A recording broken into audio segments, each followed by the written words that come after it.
Class 1 থেকে 12 পর্যন্ত নারীদের শিক্ষা ব্যবস্থা উনি ফ্রি করেছিলেন। সম্মানিত উপস্থিতিবৃন্দ, আমাদের দেশে এখন যে কোনো স্কুল কলেজ যেখানেই যাই আমরা যদি এনরোলমেন্ট দেখি আমরা দেখবো যে ছেলে মেয়ে সমান সমান, ক্ষেত্র বিশেষে মেয়েদের সংখ্যা বেশি বিভিন্ন স্কুল কলেজ সবকিছুতে। এখন শুধু শিক্ষা দিলে তো হবে না, আমি যেটা আগেই বলেছি, শিক্ষার পাশাপাশি আমাদেরকে অর্থনৈতিকভাবে সামাজিকভাবে এই নারীদেরকে আমাদেরকে প্রতিষ্ঠিত করতে হবে। এই নারীদেরকে সামাজিক এবং অর্থনৈতিকভাবে প্রতিষ্ঠিত করে, শুধু শিক্ষা আছে, শিক্ষার সাথে সাথে যদি আমরা তাদেরকে অর্থনৈতিকভাবে প্রতিষ্ঠিত করতে পারি, সামাজিকভাবে প্রতিষ্ঠিত করতে পারি, আমরা একটি শক্তিশালী সমাজ গঠন করতে পারবো। যেই সমাজে মানুষ যুক্তি তর্ক দিয়ে চলবে, যেই সমাজে আমরা মনে করি, আমরা আশা করি যেখানে খুব সুন্দরভাবে আমরা শান্তি স্থাপনের কাজ করতে পারবো। এবং সেজন্যই আমরা ফ্যামিলি কার্ডটি আমরা প্রবর্তন করতে চাই, যেই ফ্যামিলি কার্ডের মাধ্যমে আমরা নারীদেরকে পর্যায়ক্রমিকভাবে ধীরে ধীরে আমরা তাদেরকে অর্থনৈতিকভাবে এবং সামাজিকভাবে তাদেরকে এম্পাওয়ার্ড করতে চাই আমরা। সম্মানিত উপস্থিতিবৃন্দ, আমাদের একটি সেক্টর আছে বাংলাদেশে যেটিকে আমরা গার্মেন্টস সেক্টর বলি, যেটি নিয়ে আমরা প্রত্যেকটি বাংলাদেশী নাগরিক গর্ব করি। আমরা যখন বিদেশে যাই, যারা বিদেশে থাকি বা বিদেশে যাই, আমরা যখন জামা কাপড় কিনি, যখন লেবেলটা দেখি মেড ইন বাংলাদেশ, মুখের মধ্যে সুন্দর একটা হাসি আমাদের ফুটে উঠে, ভালো লাগে মনের মধ্যে যে এই জামাটা মেড ইন বাংলাদেশ। যখন কোনো ব্র্যান্ডেড শপে আমরা দেখি মেড ইন বাংলাদেশ কাপড়টা, এই গার্মেন্ট শিল্পে বহু নারী কাজ করেন। বলা যায় টোটাল গার্মেন্ট শিল্পে যত মানুষ কাজ করে, যত শ্রমিক কাজ করে, তার 70% বা তার কিছু বেশি নারী শ্রমিক আমাদের। এখন সম্মানিত উপস্থিতিবৃন্দ, শুধু একটি সেক্টরেই কেন আমরা নারী রাখবো? আমাদের নারীরা তো কৃষিতেও কাজ করেন, আমাদের নারীরা তো অন্যান্য অনেক সেক্টরে কাজ করেন। আমাদের একটি লক্ষ্য এবং একটি পরিকল্পনা হচ্ছে যে বাংলাদেশে আমরা গার্মেন্টসের বাইরে আরো নতুন নতুন কতগুলো সেক্টরকে আমরা নিয়ে আসতে চাই, যেখানে নারীদের আরো বেশি সংখ্যক কর্মসংস্থানের সুযোগ হবে। সেটি গার্মেন্টস এর মতন অনেক সেক্টর আছে যেগুলোকে আমরা ইজিলি আনতে পারি। সেটি টয় সেক্টর হতে পারে, সেটি লেদার সেক্টর হতে পারে যেখানে নারীরা কাজ করতে পারবেন, সেটি এরকম আরো অনেক সেক্টর আছে যেখানে নারীরা কাজ করতে পারেন। অর্থাৎ আমাদের লক্ষ্য এবং উদ্দেশ্য আছে মোর নাম্বার অফ দেশের যে নারী জনগোষ্ঠী আছে তারা কর্মসংস্থানের ব্যবস্থায় এরকম সেক্টরকে আমাদের ইনভাইট করে দেশের মধ্যে নিয়ে আসা। প্রিয় জনগোষ্ঠী আছে তারা কর্মসংস্থানের ব্যবস্থায় এরকম সেক্টরকে আমাদের ইনভাইট করে দেশের মধ্যে নিয়ে আসা। প্রিয় সহকর্মীবৃন্দ, আমরা বিশ্বাস করি, সম্মানিত উপস্থিতিবৃন্দ, আমরা বিশ্বাস করি যে একজন নারীকে যখন আমরা কর্মসংস্থানের ব্যবস্থা করে দেব, স্বাভাবিকভাবেই প্রকৃতিগত কারণ হিসাবেই তাদেরকে আমাদের আরো কিছু ব্যাপারে সহযোগিতা করা উচিত। তাদের কর্মঘণ্টা কমানো বা বিভিন্নভাবে ডিস্ট্রিবিউট না করে বরঞ্চ আমরা যদি প্রাকৃতিকগতভাবে বিষয়টি বিবেচনা করি, একজন নারীকে তার সন্তানকে অনেক সময় দেখভাল করতে হয়, হয়তো ঘরে হয়তো তার সন্তানকে দেখভাল করার মতন সেই সাপোর্টটা তার নেই, তার কর্মসংস্থানে যাতে তাকে সেই সাপোর্টটা দেওয়া যায় সেই জন্য আমরা কর্মস্থলে ডে কেয়ার এবং বেস্ট ফিডিং কর্নার আমরা কম্পালসারি করতে চাই। অর্থাৎ একজন নারী যখন তার সন্তানকে নিয়ে কর্মস্থলে আসবেন, উনি যে 8 ঘন্টা বা 10 ঘন্টা বা যতক্ষণই উনি কাজ করেন অতটুকু সময় যাতে উনি নিশ্চিন্ত মনে কাজ করতে পারেন, সেই ব্যবস্থাটা আমরা ইনশিওর করতে চাই।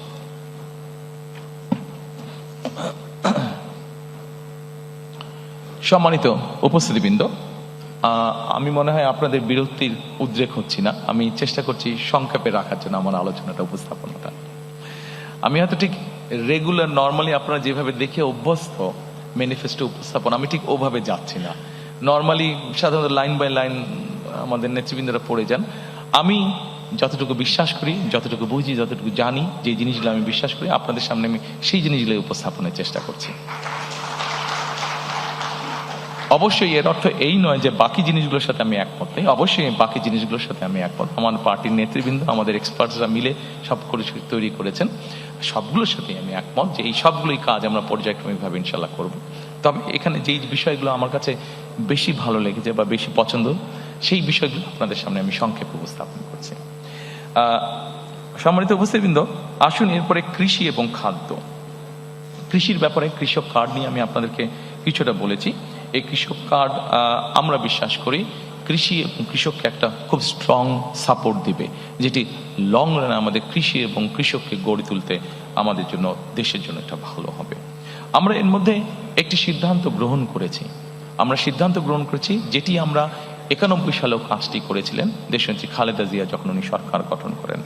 এইবার ইনশাল্লাহ 12 তারিখে আমরা সরকার গঠনে সক্ষম হলে 10,000 টাকা পর্যন্ত কৃষি ঋণ সেটিকে আমরা সুদ সহ মওকুফ করতে চাই। আমরা হিসাব করে দেখেছি, আমাদের কাছে যে স্ট্যাটিস্টিক্স আছে আমরা হিসাব করে দেখেছি যে এই মুহূর্তে যত ঋণ আছে 10,000 টাকা পর্যন্ত কৃষি ঋণ যদি আমরা মওকুফ করি সেটা সরকারের এমন কিছু চাপ পড়বে না। কাজে কৃষকদেরকে একটা সাপোর্ট দেওয়ার জন্য, এই কাজটি আমরা করতে চাই।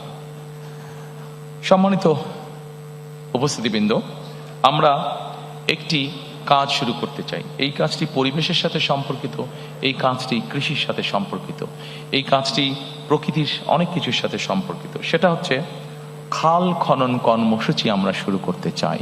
খাল খনন কর্মসূচি আমরা দেখেছি দেশে গ্রামে যেরকম পপুলার, একইভাবে শহর অঞ্চলগুলোতেও খাল খনন কর্মসূচি অনেক পপুলার। এবং খাল খনন কর্মসূচি আমরা কেন তৈরি করতে চাই, আমি আপনাদেরকে সংক্ষেপে কয়েকটি উদাহরণ দিতে চাই। সম্মানিত উপস্থিতিবৃন্দ, আমাদের খাল খনন কর্মসূচি যে পরিকল্পনা আছে সেই পরিকল্পনার মধ্যে 20,000 কিলোমিটার ক্যানেল ডিগিং আমরা করতে চাই সারা দেশ মিলে। এখন এর অনেকগুলো কারণ আছে। আমি খুব সংক্ষেপে আপনাদেরকে একটি উদাহরণ দিয়ে বোঝানোর চেষ্টা করতে চাই। আপনাদের নিশ্চয়ই অনেকের মনে আছে 1 বছর আগে হঠাৎ করে একটি ফ্লাড হয়েছিল নোয়াখালী অঞ্চলে, গ্রেটার নোয়াখালী অঞ্চলে। দয়া করে আপনারা সকলে একটা সুইমিং পুলের কথা চিন্তা করুন, যে এই সুইমিং পুলটার radius 50 square mile, average depth হচ্ছে 7 ফিট।